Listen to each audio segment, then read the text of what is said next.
और आइए अब बात करते हैं राष्ट्रपति चुनाव की। प्रेसिडेंट इलेक्शन में बीजेपी की रणनीति के आगे विपक्ष चारों खाने चित दिखाई दे रहा है। टीम मोदी ने ऐसा दांव खेला है कि जो विरोध में खड़े थे वो भी सपोर्ट में आ गए।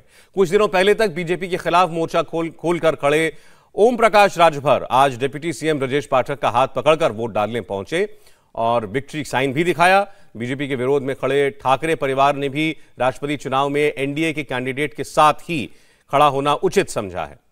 तो दो तस्वीरें आपके सामने हैं। यूपी से लेकर महाराष्ट्र तक एनडीए का खेमा मजबूत होता हुआ ये धुर विरोधी हैं, लेकिन फिर भी इन्होंने एनडीए के उम्मीदवार को द्रौपदी मुर्मू को वोट किया। राष्ट्रपति चुनाव को लेकर आदित्य ठाकरे ने बड़ा बयान दिया। राष्ट्रपति चुनाव में एनडीए कैंप के साथ खड़े आदित्य ठाकरे ने कहा कि शिवसेना का पूरा समर्थन द्रौपदी मुर्मू के साथ है। आदित्य ठाकरे ने कहा कि राष्ट्रपति पद के लिए उचित व्यक्ति का चुनाव होना चाहिए, इसीलिए उनकी पार्टी के विधायक द्रौपदी मुर्मू के समर्थन में है। शिवसेना के दूसरे धड़े यानी शिंदे गुट का भी समर्थन द्रौपदी मुर्मू के ही साथ है। आज जो है समर्थन किया द्रौपदी जी का, उस बारे में बताइए। आज जो राष्ट्रपति महोदय की चुनाव है उसमें हमने शिवसेना पक्ष का जो है समर्थन वो पूरा मुर्मू जी के साथ दिया है। हमें यही लगता है कि प्रेसिडेंशियल पोल्स एक कहीं भी कोई भी राजकीय चुनाव से अलग होते हैं। ये सर्वोच्च पद है और यहाँ एक उचित व्यक्ति को ही मतदान होना चाहिए और इसलिए आज हमने ये निर्णय लिया है। राष्ट्रपति के चुनाव में लखनऊ में आज ओम प्रकाश राजभर डिप्टी सीएम ब्रजेश पाठक के साथ वोट डालने पहुंचे। मजेदार बात यह है कि ब्रजेश पाठक इस दौरान ओम प्रकाश राजभर का हाथ पकड़े नजर आए। दोनों ने एक साथ विक्ट्री साइन भी दिखाया। ओम प्रकाश राजभर फिलहाल अखिलेश यादव के साथ हैं। चुनाव भी उनके साथ मिलकर लड़ा था, लेकिन राष्ट्रपति चुनाव में खुलकर योगी आदित्यनाथ के साथ आ गए।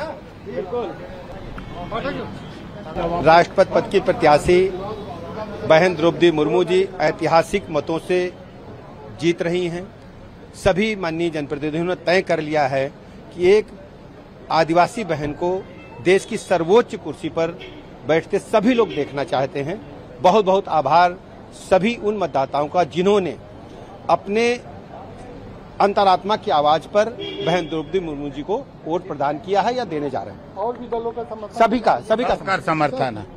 किस तरह देखते हैं, क्या कहेंगे आज आप वोट डालने? द्रौपदी मुर्मू जी चुनाव जीतने जा रही हैं। दिल्ली का रास्ता लखनऊ से होकर जाता है। लखनऊ में भारी बहुमत से जीत रहे हैं उत्तर प्रदेश में।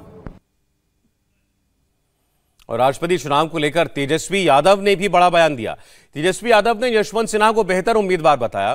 तेजस्वी ने एनडीए कैंडिडेट पर निशाना साधते हुए कहा कि दबाव में रहने वाला व्यक्ति राष्ट्रपति नहीं होना चाहिए। हम संविधान की रक्षा की लड़ाई लड़ रहे हैं। लोग इस राष्ट्रपति चुनाव को याद रखेंगे। उपराष्ट्रपति चुनाव में जेएमएम हमारे साथ है। हमारे साथ है नेता प्रतिपक्ष तेजस्वी यादव। तेजस्वी जी, एनडीए को तो लग रहा है कि सिर्फ औपचारिकता है, ये जो वोटिंग हो रही है, जीत तो तय है हमारी। जिसको जैसा सोचना है सोचे, उसमें क्या कह सकते हैं। और हार जीत तो चलता रहता है, एक हारेंगे एक जीतेंगे, लेकिन लोग याद तो रखेंगे कि आज जब देश का माहौल जहां नफरत परोसा जा रहा है, जहर परोसा जा रहा है, जहां संविधान खतरे में है, लोकतंत्र खतरे में है, लोगों की आज़ादी खतरे में है, आज इतिहास कभी उठा के देखा जाएगा तो हम लोग बता सकते हैं कि हम लोग लोकतंत्र बचाने में थे, हम लोग संविधान की रक्षा कर रहे थे, लोगों की हर अभिव्यक्ति आज़ादी के पक्ष में थे। लोग है, ये तो चलता रहता, ये तो विचार की लड़ाई है ना। आपका एक बयान काफ़ी चर्चे में भी रहा जिसमें आपने द्रौपदी मुर्मू के लिए मूर्ति शब्द का इस्तेमाल किया। क्या कहेंगे, ये एक गलती से आपसे निकल गया या फिर आपने सोच समझ कर कहा? नहीं, आपसे सवाल किया जाएगा कि आप जो है मूर्ति चाहते हैं या राष्ट्रपति चाहते हैं, तो हमने बोला हमको मूर्ति नहीं, हमको राष्ट्रपति चाहिए।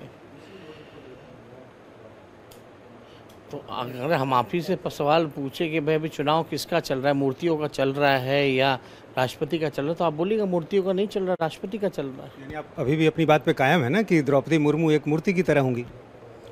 देखिए, अभी तक निर्णय तो आप तभी उनको जज कर सकते थे जब वो अपना पक्ष रखती, वो बताती कि हम राष्ट्रपति अगर बनते हैं तो उनका दायित्व वो कैसे निभाएंगी। हम लोग वोटर है ना भाई। जो सत्ता पक्ष के लोग हैं उनका कहना है कि एक लंबा राजनीतिक अनुभव है उनके पास भी।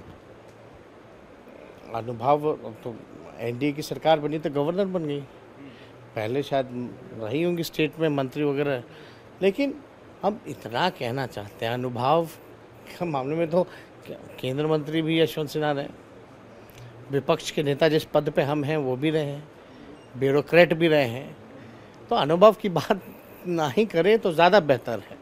क्रॉस वोटिंग का डर आपको तो नहीं है कहीं? आप देखिए ना, जब पर्चा जब भरा जा रहा था तो मुर्मू जी ने क्यों नहीं अपने हाथों से दिया? यानी कहीं ना कहीं से नॉमिनेशन के टाइम में दबा दिया गया। तो ये आशंका तो मन में आएगी ना, एक परसेप्शन बनेगा ना कि भाई जब राष्ट्रपति भी बन जाएंगी तो सरकार के दबाव में रहेंगी। लेकिन वैसा राष्ट्रपति नहीं चाहिए हमें। हमें राष्ट्रपति वो चाहिए जो संविधान की रक्षा कर सके, लोकतंत्र को बचा सके। आपके एक सहयोगी जेएमएम ने आखिरी समय में अपना निर्णय बदल दिया। क्या आपको ऐसा लग रहा है कि अभी भी ऐसा कुछ हो सकता है? बिहार में महागठबंधन एक साथ वोटिंग करेगा या इसमें क्रॉस वोटिंग भी हो सकता है? उन्होंने निर्णय एक बार लिया या 2 बार लिया?